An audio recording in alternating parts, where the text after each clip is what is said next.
अस्सलामु अलैकुम वरहमतुल्लाहि वबरकातुहू। सुब्हानल्लाहि व बिहम्दिही सुब्हानल्लाहिल अज़ीम।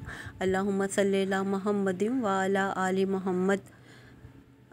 अम्मा बाद वाऊज़ु बिल्लाहि मिनश शैतानिर रजीम। बिस्मिल्लाहिर रहमानिर रहीम। रब्बि इश्रह ली सदरी व यस्सिर ली अमरी वहलुल उक़दतम मिन लिसानी यफ़क़हू क़ौली। आज का मौजू है तक़वा, तक़वा का बयान। तो पहले मैं तक़वा की आयत जो हैं कुरान पाक में क्या आई हैं वो आपके सामने रखूँगी और फिर उसके बाद हदीस सुनाऊँगी। तो अल्लाह ताला ने फरमाया, या अय्युहल्लज़ीना आमनुत्तकुल्लाहा हक्का तुकातिही, आल इमरान। ए ईमान वालो, अल्लाह से डरो जैसा कि उससे डरने का हक़ है। वक़ाल अल्लाहु ताला फ़त्तकुल्लाहा मस्तताअतुम, और फरमाया अल्लाह से डरो जितनी तुम ताकत रखते हो। अत्तगाबुन। वक़ाल अल्लाहु ताला या अय्युहल्लज़ीना आमनुत्तकुल्लाहा वक़ूलू क़ौलन सदीदा। अल्लाह ताला ने इरशाद फरमाया, ए ईमान वालो, अल्लाह से डरो और सीधी और दुरुस्त बात कहो। अल-अहज़ाब। तो तक़वा का जो लफ्ज़ है ये वक़ाया से माखूज़ है। वक़ाया ऐसी चीज़ को कहा जाता है जिससे सर को ढाँपा जाता है। चनाचा हर वो एहतियात और रवैया वक़ाया है जिसके ज़रिए से उन चीज़ों से बचना मकसूद हो जो उस नुकसान पहुँचा सकती हैं। तो इस एतबार से अल्लाह का तक़वा ये है कि इंसान उसके ज़रिए से अल्लाह के अज़ाब से बचने की कोशिश करे, और वो इस तरह मुमकिन है कि वो अल्लाह के हुक्मों को बजा लाए और उसकी मना करदा चीज़ों से बाज रहे। तो इन मज़कूरा आयात में कौल और फ़ेल में अल्लाह के तक़वा के इल्तिज़ाम की ताकीद है। इसके अलावा इसे शदाइद में निजात का और रिज़्क़ के हलाल के हुसूल का ज़रिया बताया गया है।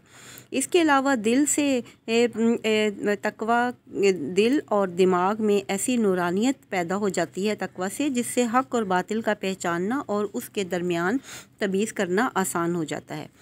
तो इस मौजू से मुतल्लिक कुछ हदीस हैं जो कि मैं सबसे पहली उसमें हदीस आपको सुनाऊंगी।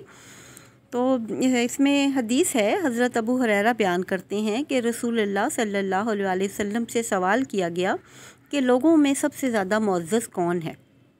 आप सल्लल्लाहु अलैहि वसल्लम ने फरमाया, जो उनमें सबसे ज़्यादा अल्लाह से डरने वाला है। उन्होंने कहा, उसके बारे में हम आपसे नहीं पूछ रहे। आप सल्लल्लाहु अलैहि वसल्लम ने फरमाया, फिर यूसुफ़ अलैहिस्सलाम हैं जो ख़ुद भी अल्लाह के पैगंबर हैं, नीज़ बाप भी पैगंबर, दादा भी पैगंबर और परदादा भी पैगंबर और अल्लाह के खलील हैं। उन्होंने कहा, हम उसके मुतल्लिक भी नहीं पूछ रहे। आप सल्लल्लाहु अलैहि वसल्लम ने फरमाया, तो क्या फिर तुम मुझसे अरब के ख़ानदानों के मुतल्लिक पूछ रहे हो? तो सुनो, उनके जो अफराद जाहिलियत में बेहतर थे वो इस्लाम में भी बेहतर हैं। यानी इस्लाम ने किसी की दुनियावी जाओ मर्तबत में कमी नहीं की, बशर्ते ये कि वो दीन की समझ हासिल कर लें। बुखारी और मुस्लिम की रवायत है। तो इस हदीस से हमें ये मालूम होता है कि सबसे पहले तो नबी पाक सल्लल्लाहु अलैहि वसल्लम के बारे में कि आप सल्लल्लाहु अलैहि वसल्लम किसी के सवाल बार बार सवाल करने पे भी परेशान नहीं होते थे और ना ही गुस्से में आते थे। बहुत तहम्मुल और नरम मिजाजी से जो है आप सल्लल्लाहु अलैहि वसल्लम सवाल का जवाब दिया करते थे।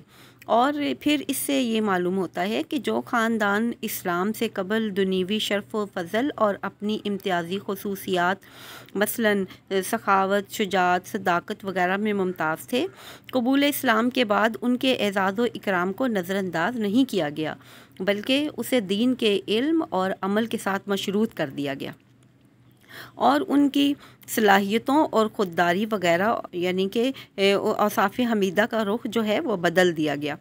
पहले ये सलाहियतें कुफ़र के लिए इस्तेमाल होती थी, अब इस्लाम के लिए वक्फ़ कर दी गई। तो और फिर इसमें ये भी बताया गया है कि इस्लाम ने अगरचा हस्ब व नसब और ख़ानदानी शर्फ़ का लिहाज रखा है, लेकिन उसे मेयार इज़्ज़त करार नहीं दिया। इज़्ज़त का मेयार अल्लाह के तक़वा को करार दिया कि जो शख्स जिस कदर ज़्यादा मुत्तकी है वो ज़्यादा बाइज़्ज़त है। हाँ, अगर उसके साथ साथ उसका ख़ानदानी शर्फ़ भी है तो ये एक ज़ायद चीज़ है जिसकी कदर की जाएगी। यही वजह है कि रसूल अकरम सल्लल्लाहु अलैहि वसल्लम ने सैयदना उसामा बिन ज़ैद रज़ियल्लाहु ताला अन्हु को मुअज़्ज़ज़ सहाबा की मौजूदगी में भी कमांडर मुकर्रर किया था।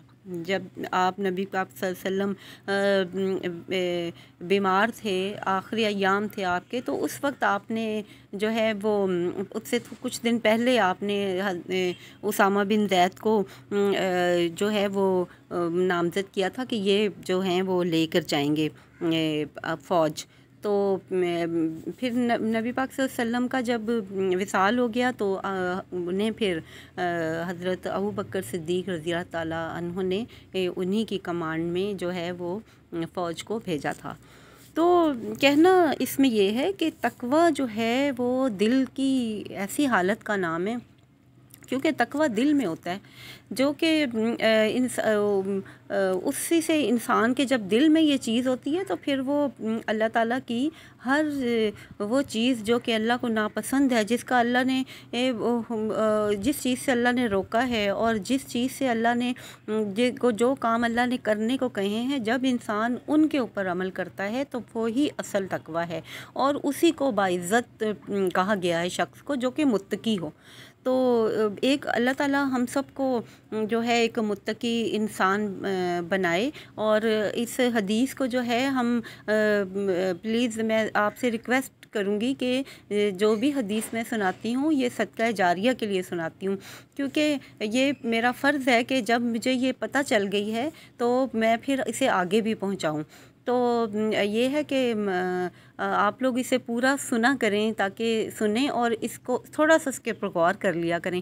اس سے یہ ہے کہ جب ہم اسے سنیں گے تو ہمیں خود پر ہمیں یہ ہوگا کہ ہاں ہم کن کن کاموں میں ہم کیا کیا کرتے ہیں، اور اس کے اوپر عمل کرنے کی کوشش کی جائے تو اللہ تعالیٰ کوشش کا بھی اجر دیتا ہے.